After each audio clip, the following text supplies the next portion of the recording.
नमस्ते, प्रणाम दोस्तों। हम आपका भाई, आपका दोस्त गोलू सिंह। कैसे हैं आप सब?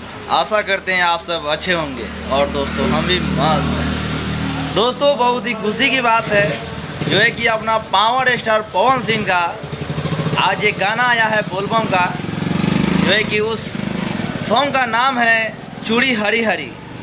वो सॉन्ग आज सुबह में रिलीज हुआ है। और दोस्तों सुबह से लेकर अभी तक वो सॉन्ग ने 2 मिलियन व्यूज प्राप्त कर लिया है। दोस्तों बहुत ही अच्छा लग रहा है। ऐसे ही दोस्तों आप सब उस सॉन्ग को इतना ज़्यादा प्यार कीजिए, इतना ज़्यादा प्यार कीजिए जो है कि 24 घंटा के अंदर में 10 मिलियन व्यूज आ जाना चाहिए दोस्तों। और ये सॉन्ग उषा फिल्म्स चैनल पे रिलीज हुआ है, जो है कि ये चैनल पावर स्टार के साथ में जो विक्की सिंह जी रहते हैं, उनके माता जी के नाम से ये चैनल को क्रिएट किया गया है दोस्तों। और इस चैनल पे सबसे बड़ी बात तो ये है जो है कि इस चैनल पे सबसे पहला सॉन्ग है ये।